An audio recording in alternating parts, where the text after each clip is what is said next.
Varsity Club, welcome back to another classic.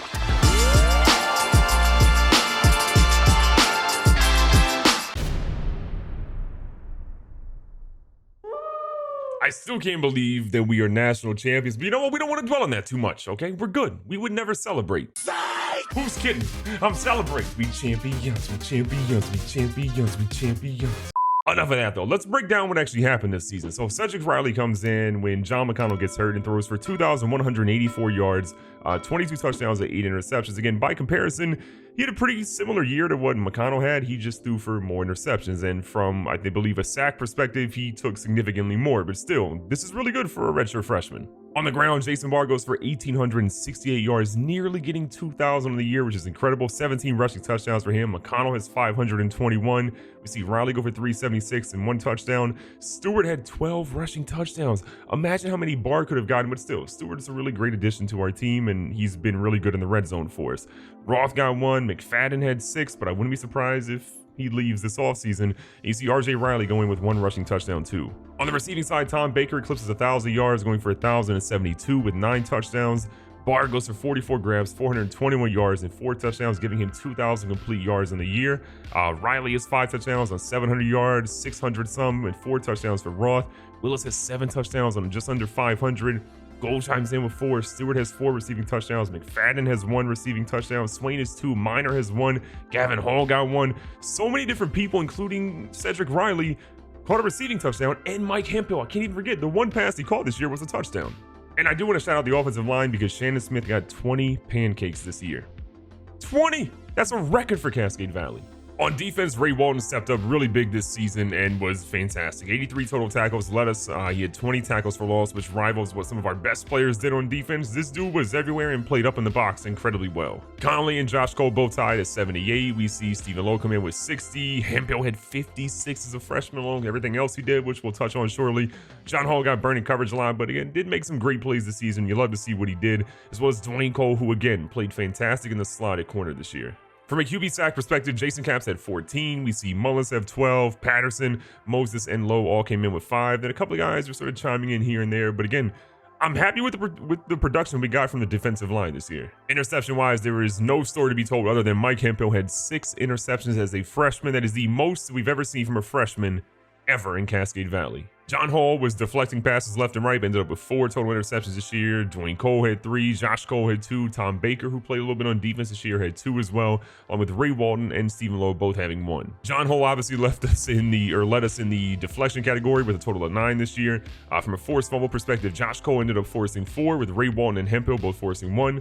Recoveries saw 2 by Ben Oliver and Doug Hall. But the thing I want to point out though is touchdowns. Mike Hemphill had 2. We see Stephen Lowe had 1. Both of those guys made some major plays, and they took home some hardware because of it. Now, I just want to look at career stats very quickly because we have some players that are obviously graduating or moving on, and we want to obviously make sure we can see what they ultimately did. So John McConnell, again, is the guy we're looking at here. 12,000 yards passing, 115 touchdowns, 47 interceptions, which isn't great. If you look at it sort of year by year, he threw 29 and 12 his first year, 30 and 17 his second year, 34 and 14 his third year, and then this year was at 22 and 4. Before the injury, and he was sacked 69 times, #nice, in his career. On the ground, McConnell also ran for 2,529 yards and 19 rushing touchdowns. The dude was phenomenal, and you gotta love what he did. And when you look at McFadden, in the limited time he played at halfback, assuming he's gonna be gone this offseason, 55 attempts, 315 yards, and 8 touchdowns. Again, not bad. From the career receiving standpoint, Robert Roth is the leader in terms of active players we have with 83 grabs, 1,500 yards, and 11 touchdowns. But if you look at what Tom Baker did in just 1 year, I can see him maybe overtaking Robert Roth going into this next year. We'll see how that pans out, but I think all time, it's probably going to be Tom Baker the way he's playing. McFadden did have 13 receiving touchdowns, and looking at sort of what he did from a rushing standpoint, again, 2 touchdowns in 2016 from rushing, 6 in 2017, but receiving, he had 6 as a freshman, 6 as a sophomore, and then only 1 as a junior. You can kind of see where maybe he was a little frustrated. Shannon Smith had 29 pancakes in his career, but 20 of those, if you look, came in 2017, his senior season. An absolute legend. Now, looking for our tackle leaders, this is actually a little borked. It says that solo tackles are 186 and then total tackles are 76. We know that's sort of obviously off at this point. But Ray Walton has 196, Garner Conley 178. Those two are our active leaders. I assume Ray Walton comes back for his senior season. Obviously, Garner Conley is going to be gone, but He had a phenomenal career. You see, he had 1 sack, 4 interceptions on his career. Did he ever get a defensive touchdown? The answer is yes. So he did, as well as Ray Walden. Obviously, we have to pay homage to Jason Capps, who has 25 sacks and will be leaving us as the active leader in Cascade Valley history. Love to see what he did. He was super underrated, and the years that he contributed were great. But Mark Mullins, as a sophomore, 19 in his career. He's more than likely going to pass Capps and take the record over, and then we may never see anybody ever get close again. Bobby Everest is 12. Moses, so many of these guys, a couple of juniors here in Walden and Patterson having good numbers as well. If we look for any more seniors, we're really seeing Cole McCree being the one guy down here with 3. Again, a solid player, never really was the primetime player, but he was good. Interception-wise, John Hall with 8. We see Mike Hemphill coming in with 6 as a freshman. If we move down, we have a senior in Garner Conley with 4. And then really, that's it. We didn't really have many seniors on defense this year. John McConnell, obviously, had a couple of tackles on defense. I mean, we can look at that as well. John McConnell had 5 total tackles in his career, all from those interceptions, but I would have paid to see him throw 1 more interception, get another tackle. I didn't want him to be hurt. Now, a couple of records to sift through really quickly. Cedric Riley is the highest QB rating we have ever seen, not just in Cascade Valley, but in college football history. 210, breaking what Mac Jones had. That's a W. Jason Barr sets our school season rushing record with 1,868, breaking Marvin Derwin's impressive 1,317, but he shattered it. McConnell obviously holds the school career passing yards, which again, he had previously, and it would have been probably closer to 14,000 had he not got hurt. McConnell also finishes with 115 career passing touchdowns, again, breaking his own record. Tom Baker, as we saw, finishes with 1,072 yards, beating what Lonnie Downs had. Jason Capps, 21, beating what Landon Rawls had from a sack perspective. And after the season, we get to go ahead and look at what Coach Mervyn McMurvin has done. 5-7 in the first year, then 10-3, then 13-1. Then we move over to the Big Ten, and then we go 11-3, and then the 15-0 season. Dude has been a legend. He has done nothing but dominate since that first year. I'm happy to have him as a coach. He's going to be here for a long time. Now, at the end of the season, there's a lot of things that can happen, and our coaches, well, we've lost both our offensive coordinator and our defensive coordinator, which I was kind of expecting to happen because we won a national title. Now, Dave Clausen was like a level 26 coach, so he had a ton of boots that were helping out Cedric Riley, so I'm a little bit nervous about our new guy. We got Phil Longo, who is obviously coming from Rutgers, and then Dave Clausen went to UVA, so maybe we play UVA to let Dave Clausen know we're about that action, but we've got a new OC, and we'll see how good he was, but he was 2-10 at Rutgers, so I'm not excited. Now, Jeff Woods was our previous defensive coordinator. He was an A-. He leaves to go take the head coaching job at Illinois, which means we'll probably play him this upcoming season. But we get Todd Graham, the head coach from Hawaii, who was 3-9 in the year and then was obviously fired, and we signed him on a 4-year contract, which scares me because Hawaii isn't known for defense. Now, things get spicy. We've honestly done a pretty good job of keeping a lot of these guys focused and here and pretty happy, but we have 2 players transferring. First up is Matt Childress, who's saying he wants to go to UCF over playing time. Look, we redshirted him this year. I'm sure he wasn't obviously very happy about it. Good speed acceleration is okay, but his man is 81, his zone is 85, and his press is 80. I feel like we need to try to convince him to come back.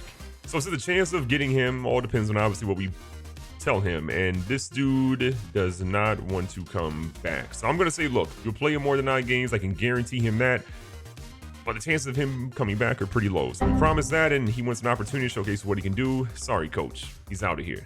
Okay, then we have Matthew Fowler, right, who did play some this year. I mean, look at his stats, what he ultimately had: 28 tackles, 2 of those being for loss, 2 pass deflections, didn't get any picks, but he's transferring because our coach, our defensive coordinator, Jeff Woods, is going to leave and go to Illinois. So that makes me a little scared. So, okay, persuasion chance is medium. Maybe we can convince him to come back. Tell him he plays in more than 9 games, maybe coming back. He wants a lot of stuff. Even if we went to 8 tackles, that really keeps him in the same area. I'm going to say, look, you'll play in more than 9 games. And he's coming back. Now, in terms of players that we can't really do anything about, Garner Conley, who was an incredible player, is going to be leaving. Austin Cooper, who was a fantastic offensive lineman. Jason Capps, again, our all-time sack leader. We're going to see John McConnell, my quarterback. He's projected to be a first rounder, which has me excited, but John McConnell is going to be leaving. Terry Harvey's gone. Shannon Smith, who was a great offensive lineman for us. Cole McCree, again, a good fill-in player. We've got Bryson Reed, Micah Arroyo. I mean, really, the big scary thing here is that the massive part of our offensive line is gone. Now, from a draft result standpoint, no one drafted John McConnell. Everyone was actually afraid of him because of the injury. Nobody drafted my boy to 99 overall. Are you kidding me? And no one wants to transfer here? Are you kidding me? Now, we've already maxed out all the recruits that we can get, but I did want to point out that Riley Dawkins did choose The Ohio State University to attend. So we'll be playing them. We'll be seeing him soon. And as for the ultimate heartbreak player, well, Terrence Nesbitt, whose team didn't even make it to the national title, well, he goes to Oklahoma. Again, the #1 player on the board, and he's going to be a big-time player for Oklahoma. And in terms of our recruiting class, yes, we were the #1 team going into sort of bowl week, but we ended up falling at #6. And that, to me, again, is not bad at all. We didn't get any 5 stars, and we'll work on that, but still. A top 6 class, that's a W. Now, we have a couple of positions to change because, yes, of course, we brought in some athletes. Up first is Joe Kendrick, who's got a lot of different talents. He could play quarterback, he could play halfback, but we're going to have a long jam in quarterback. On the defensive side, he could play free safety, corner, but I mean, maybe he goes to corner. We probably are missing some spots there. And as I check in on corner, we've got 600 people that are going to be playing corner this year. So even if he's a 76 overall, he's not going to be really above a lot of those guys. So maybe we pump the brakes. Maybe he's going to play a different position. And that position, while maybe not his best, is going to be halfback. Again, we've got some guys that are going to be there at halfback too, but again, if he redshirts, he'll be fine to get some playing time going into his 2nd or 3rd year. Chris Moore is really that guy. He could play a couple different positions. I mean, quarterback is obviously the main one. He could play a little bit on defense, but QB is his spot. He has 90 throw power, like 81 accuracy. We're going to redshirt him for year 1, but come year 2, when he's a redshirt freshman, he could challenge Cedric Riley, depending on what he does. Now, we also have Derek Simpson, who is interesting because he can play a bunch of positions, but they're not what you might expect. Offensive line, he can play a variety of those. He can play defensive line as well. Defensive tackle, which we can obviously use a little bit. He could play linebacker. He could play really everywhere, but we need a right guard because our starting right guard is going to be a 66 overall. So Derek Simpson starting day 1 at right guard. Matt Wilson has a lot of speed. Acceleration is not so great. Now, he can't really play quarterback, could play a little bit of halfback, but wide receiver seems to be where he'll be the best. We're going to have some guys that are going to be freeing up there, so wide receiver, redshirt for him though.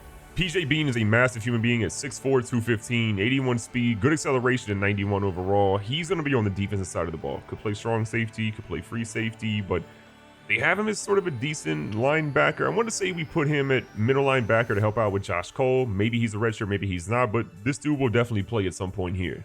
And last but not least, Bobby Cunningham, 6'3", 252, a very, very good player coming up.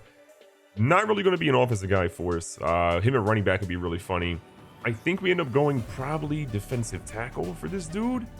We're going to need some help there. Maybe he's redshirted day 1, but again, with Bobby Edwards and some guys behind him being seniors, we're going to need to add some depth there, and I think he's one of those guys. One of the most important things is going to be the training results. Let's see how these guys ultimately did. Cedric Riley has a great boost up to a 92 overall, going up +4. It gets an increase in speed.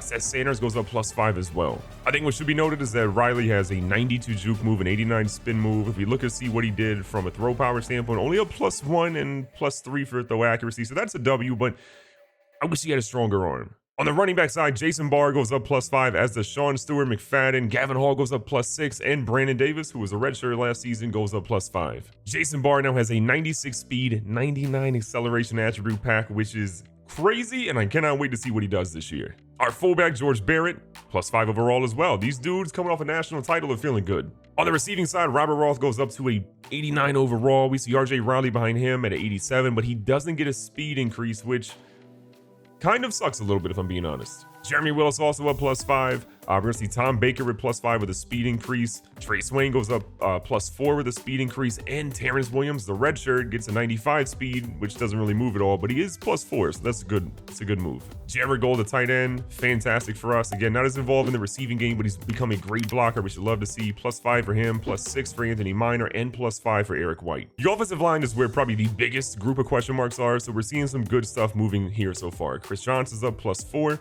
to an 82. We're seeing Marquez Smith up +5 to an 80.